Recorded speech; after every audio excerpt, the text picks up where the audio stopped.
Why the US dollar will fail and why God's money, gold, will prevail. It's part one.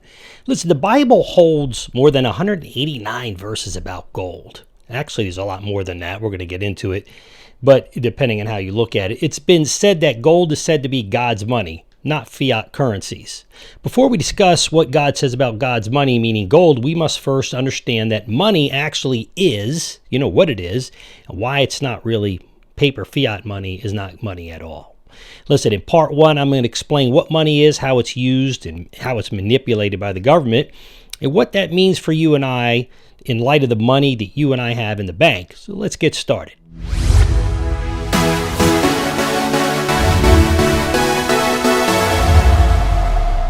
Hey everybody, welcome back to Reason for Truth. You know, where the truth comes first or reasons come last, but we're always and constantly learning. Because we stop learning, we stop teaching, or at least stop teaching well. This is important. We have to learn about gold and money in order you should. If you put your head in the sand, listen, that's up to you. I'm just telling you, you're going to come out on the wrong end of the stick. This is important. Today in part one, I want to explain what so-called money in our modern world means and what it is and why its eventual demise is imminent.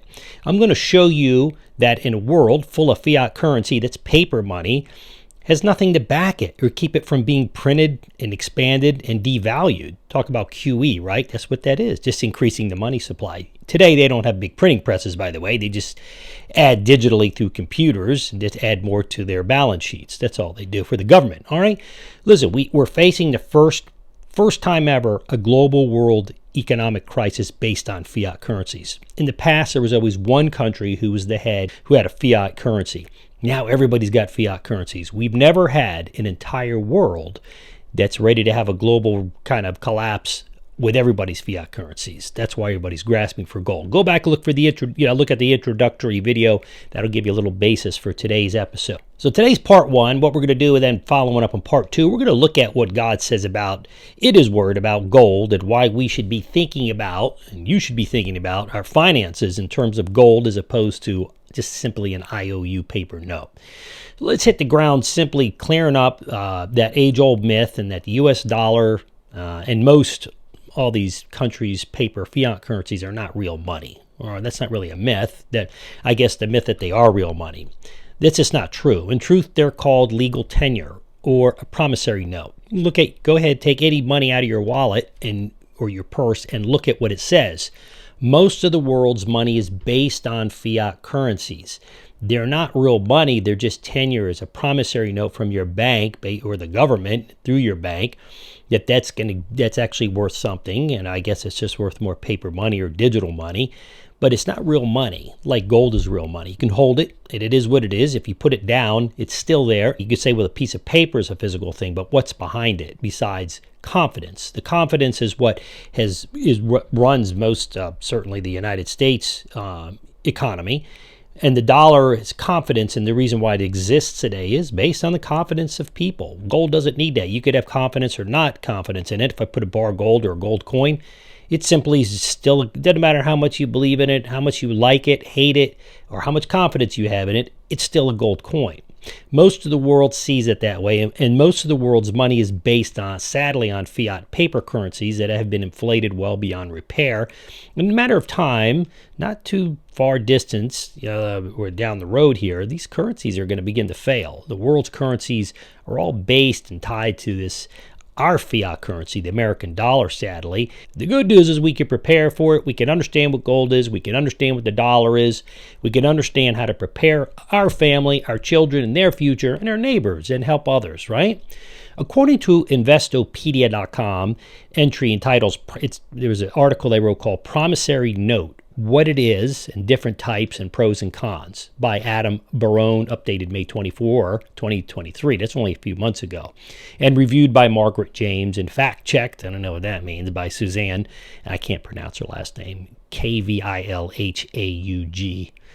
Anyways, you can pronounce it. A bank note is a promissory note which one party can use to pay another party specifically for a specific amount of money. And it's essential, by the way, to have some kind of money. If we just ran around and pay each other in gold coins, at some point, it would be really hard to do that, right? I mean, how would the farmer get his milk to the supermarket, and then what happens is you go to work in an IT job and you trade your IT services for milk.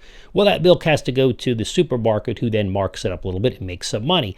Well, it takes money, and and when you're dealing with that much money, either the value of gold either has to be astronomically high, which it's not, or it has to be that gold is tied to a currency. And we're going to see that a gold-backed currency can be manipulated just as a fiat money can be. But a weighted, probably what you're going to see in the future is gold and currency based on the weightiness of the gold. And that's kind of going to be the weight of the gold is going to be the weight of the gold. That's going to determine the value of each country's currency. So in other words, if they don't have as much gold, well, their currency's not as strong. Interesting. All right. A banknote is payable to the bearer, by the way, on demand, and the amount payable is apparent to the face on the note, right? Banknotes are considered legal tender along with the coins. They make up the bearer or the forms of all modern money. This begs the question, though, as to what a promissory note is in greater depth. Promissory notes can lie between kind of an IOU, is informally kind of like an informal loan, or with some rigidity. I guess you could write a note to your family members, or your neighbor, or your employees. I owe you this much money. An IOU merely, which is a promissory note, merely acknowledges a debt and the amount that one party owes another. So a promissory note includes a promise to pay on demand, right? Specific amount of money, or perhaps at a future date.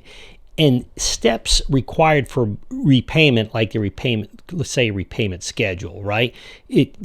All that can be tied in. That's what gives the whole economy its complexity. So in its simple form, a promissory note might be a written promise to repay a family member for something they took from some of you, or they traded you. The US dollar and all other countries' fiat currencies are just that, a promissory to pay you. According to the International Monetary Fund, the US dollar is the most popular. It's the main currency that's used throughout the world as a default kind of all currency. So in other words, if you want to buy, and you're in the euro, you want to buy dollars, which you need to run, your economies throughout the world. Well, you have to then buy the euro against the dollar. So in other words, if the euro is worth more, well, you can buy more dollars with it. If you're euro and if you're dealing with something in your country's, let's say you're in Turkey and your currency is not worth that much. Well, it's going to take a lot more of the Turkish currency, I think it's the lira, if I remember correctly, maybe wrong, to go ahead and buy more dollars. You see what I'm saying? So in other words, they're not just equal because their currency and their economy is not as strong as the United States. So gold kind of is the thing that would kind of level all that out. But anyways, looking back in time, and as the fourth quarter of 2019, that it made up, U.S. dollar made up a little bit over 60% of all known central bank exchange reserves, which means we pretty much were the world's bank reserve for 60% of the world. I can tell you we've now slipped in the upper 50s since then, and we're going down each year. But that makes it still the world's de facto global currency for the moment, even though it doesn't hold an official title as such. So recent reports show that the U.S. dollar slipped down again to, I think, 58%. Maybe a little lower than that. But it continues to drop. And the creation of the BRICS nations, you probably heard about that. With that rapidly approaching, and once they come out with a gold-backed currency for many of the Asian, African countries, Eastern kind of European, I would say, not European, but the more like Russia and China, or the East, that they're going to go ahead, that's going to begin to put a hurting on the dollar, because it's going to be used less. Don't forget, we make money, right? You got to buy our money. It's got to flow through us, and we benefit from that. So when that begins to wane, we're going to begin to wane. So the next closest reserve currency to the U.S. dollar is the euro, by the way. It makes up about 20% of all known central bank foreign currency reserves. They're also based on a fiat as well, so they need to be putting a lot of gold away. Many believe that the chance of the euro becoming the world currency was really hampered or damaged by the Eurozone's crisis. It was 2008, 2009. It revealed the difficulties of the monetary union that's guided by separate political entities, and that's usually what causes the damage. In truth, fiat paper, not gold-backed currencies, are doomed in great part regarding the next global currency That's bound to happen for the simple fact that all these countries are producing fiat currencies, and eventually the abuses of the privilege of printing that up is going to come back to haunt them, because the more you print, the less value it has, and at some point it just collapses. It's just logic. Doesn't matter how you feel about it. There's no Keynesian rule that overrides that. It's like gravity. Drop a rock, it'll fall to the ground. Listen, your money is not really there. It's fractional. And we'll talk to you a little bit about the fractional banking system. This is kind of shocking for many people, but the United States and banks, central banks all around the world, they use what's called fractional bank reserve lending. So the way it works is that banks operate under what is called the fractional reserve system. This means that banks are supposed to keep a percentage of their deposits as reserves form in a vault, right? Somewhere in a vault, there's this money that exists in physical form.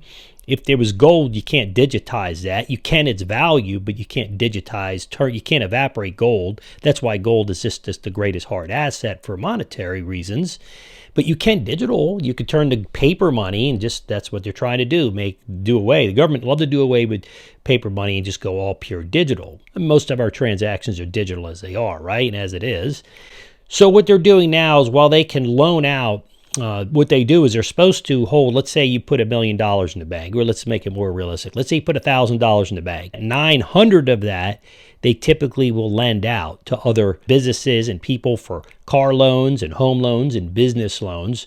Well, let's say you have now 100 people that put in $1,000. That's $100,000, but you only have $10,000 in the bank. And let's say all the people who put the money in the bank come back, they want their $1,000 back. That's called a run on the bank, and you're going to crumble the bank. Instead of saying, hey, my money's in here. Hey, Mr. Garofalo, here's your $1,000. We got it here in the bank, and anytime everybody can come back and get their money back. See, they're not creating wealth. They're really just borrowing against that wealth to try to generate more wealth. But it's like a Ponzi scheme. At some point, people decide they want their money, and boom, down goes the roly-poly, right?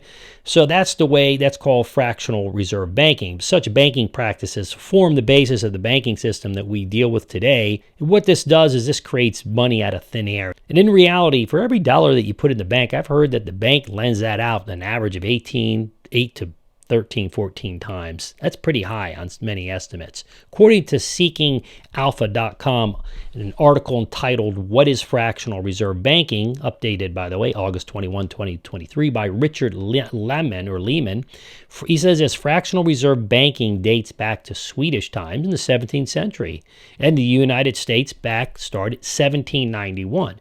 By the way, a little fun fact for you, the central bank of the United States was actually created in 1923, 100 years ago. And the central bank in the United States is supposedly and publicly stated to be owned by no one. But to participate in that process or that system, you have to have shares. They'll tell you that. How do you have shares in something if it's not owned by anybody? You see what's going on there. The big test in the United States came for us in the 1929 crash. You know what that was, the Great Depression, and in the aftermath of that event, some 1,300 banks failed in the U.S. And by the following year, people began to panic, take their money out, and the bank crash, right? In 1934, the Federal Deposit Insurance Corp, FDIC, was set up to provide further protection for consumers. In other words, in the United States, let's say you have they cover it up to $250,000. If you're married, you can have up to $500,000 in the bank, which is a lot of money. And so the government's saying, if the bank fails, listen, leave it in there, we've got you covered. Where it fails is the commercial side. Let's say you're a business and you have $10 million in the bank. It's not a good place to have your bank. If the bank fails, you know what they're going to give you? Yeah, $500,000 or $250,000. So when the fractional reserve banking system was again tested in 2008, remember that crash, market crash, Washington Mutual declared bankruptcy. But Lehman goes on to explain how fractional reserve lending works, and that fractional reserve lending, to go back to that, allows banks to lend against deposits not otherwise held in reserve. So now there's fractional reserves actually used by the central banks, right? It's not just by the bank, your local bank, by the central bank. Lehman then explains how fractional reserves are used in light of the role as the central banks in the United States. The Federal Reserve uses the fractional reserve system to help regulate and supply the money supply in the United States. So instead of allowing the market to rise and fall, they want to kind of control that. They want to control the market.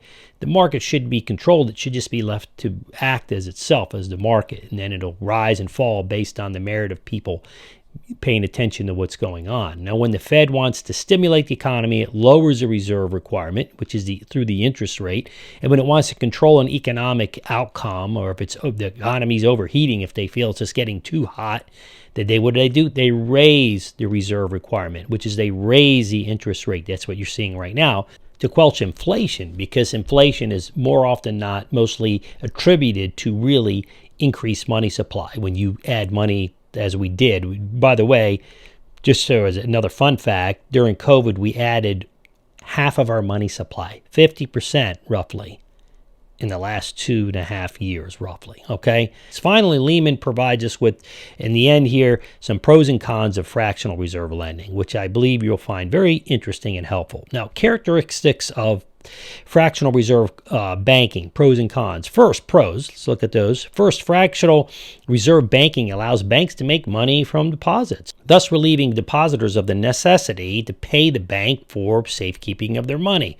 Right? It's not really there. Second, fractional reserve banking allows banks to stimulate growth in the economy by lending capital to individuals and businesses. Third, fractional reserve banking allows the Fed to regulate the money supply in the economy and ensure bank safety for modifying the reserve requirement. Fourth and last, fractional reserve banking has a multi-peer effect that essentially creates additional money from base deposit.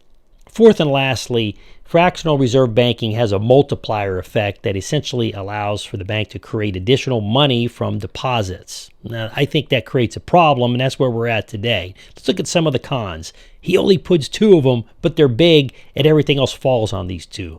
Okay, number one, first, this can and does dramatically increase the risk of a bank failure. Okay, so everything you said could sound good, but if it's a huge risk, that's the problem. People put their money in the bank. Why? Because it's safe. So the government banks it, and it goes ahead and insures it. That gives incentive to the banks, right, to take more risk. That's number one. All right, it does dramatically increase the risk of a bank failure. And secondly, there's great concern that's by some economists, I would say many, that this could either overheat or it could really squash the economy. Right? I mean, at the end of the day, you got all the first group. The pros seem to be all kind of application. I think the consequences are seen in the cons. I think they're inevitable. All right, in conclusion, in a world full of fiat currency, paper money with nothing to back them, we as human beings are facing the first global economy based pretty exclusively on fiat currencies. In other words, all the countries have fiat currency. It's not one system collapsing. It's everybody at one time.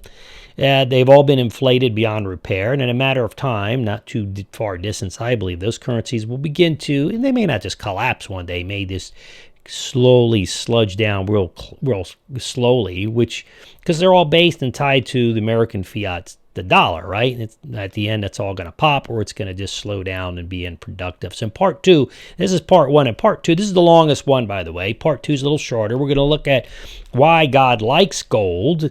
After all, there has to be a logical and truthful answer. We're going to find that out through the Word of God, the Bible, and then the answer to that question. And you don't want to miss that, right? Any of these series, you make sure you do a couple important things. Bam, you know what I say. Give the Gancio Sinistro. You know what the Gancio Sinistro is, right? Bam, Italian Sicilian right hook. Then hit that alert bell. You're not going to miss us. And make sure you join my community at Stephen Garofalo. Get some stuff you're not going to find elsewhere on the internet. Just a little sidetrack there. No cost to it unless you want the podcast 1 or 2 days, maybe 3 days early. I'm your host, Stephen Garofalo. This is your Reason for Truth for today.